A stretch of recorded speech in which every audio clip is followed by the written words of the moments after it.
देखिए, आज समूचे विश्व को अगर देखें तो हम यूएस को देखें तो हमसे लगभग 3 गुना कम केस आए हैं, 78,000, ब्राजील 75,000, टर्की 62,000, और आप चौंक जाएंगे सुनकर चाइना में कल सिर्फ 12 केसेस आए हैं। हमको गंभीरता से विचार करना चाहिए। 2 लाख केस का अर्थ क्या है?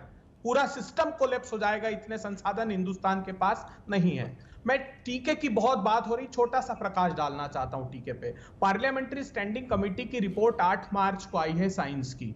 उसने ये बताया है कि कोविशील्ड ने जो उसको कहा है आकर स्टैंडिंग कमेटी को कि उसकी जो वैक्सीन बनाने की क्षमता है वो 70 मिलियन पर मंथ की है और कोवैक्सीन की सिर्फ 10 मिलियन पर मंथ की है। इसका अर्थ यह है कि 8 करोड़ टीके हर माह बनाने की क्षमता है। आज हम 11 करोड़ 44 लाख 93 हजार टीके लगा चुके हैं और पर मंथ हमने 16 जनवरी से अब तक प्रतिदिन सिर्फ 12 लाख 77 हजार टीके लगाए। रोहित सरदाना जी, आज बड़ा संकट देश के सामने ये खड़ा है कि जो 11.5-12 करोड़ टीके हैं, इनको अगले महीने दूसरा डोज कैसे दोगे?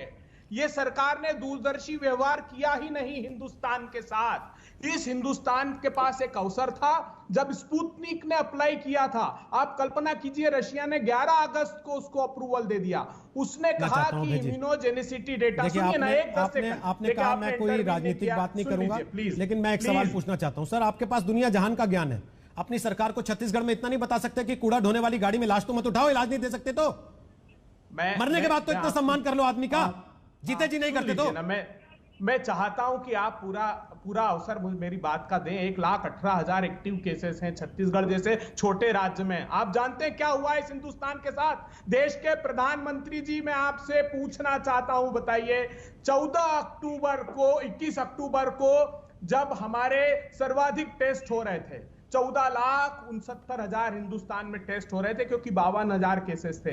हम उसको धीरे धीरे रिड्यूस करके हिंदुस्तान में सबसे कम 8 फरवरी को 8,715 केस पर ले आए प्रधानमंत्री जी। आज जब 2 लाख केस है तो उस दिन से भी कम टेस्टिंग, 13 लाख के लगभग हम टेस्टिंग करा रहे हैं। ये आपको इस पर एक बार गंभीरता से विचार करना चाहिए था।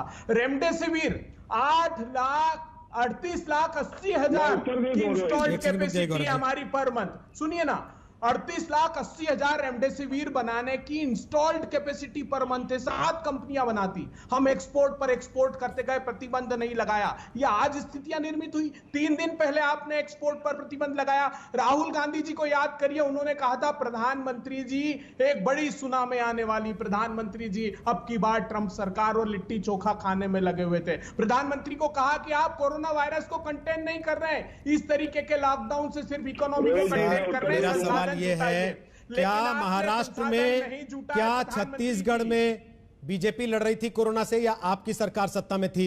अजय आलोक, ब्रेक पर जाना है, उसके पहले आपसे कमेंट लेना चाहता हूं। क्या ये ब्लेम गेम बंद होगा? और अगर नहीं होगा तो क्या ये सारे पाप लॉकडाउन के पीछे छुपेंगे केवल? देखिए रोहित जी, ब्लेम गेम तो चलेगा, नहीं तो फिर विपक्षी राजनीति दल होते किस लिए? और जवाब भी मिलेगा, संपूर्ण जवाब मिलेगा। कांग्रेस के मित्र इतने बड़े बड़ी ज्ञान दे रहे हैं।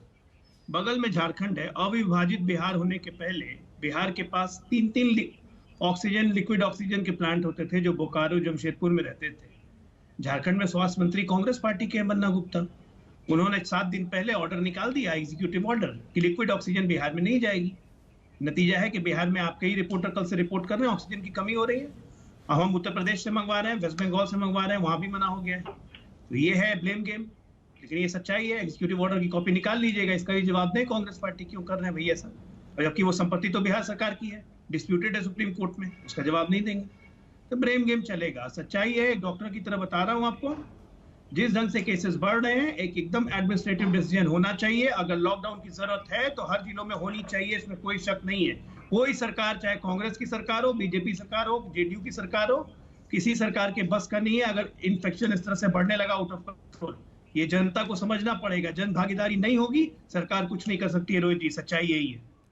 नमस्कार, मैं हूं अंजना ओम कश्यप। हमें उम्मीद है ये वीडियो आपको पसंद आया होगा।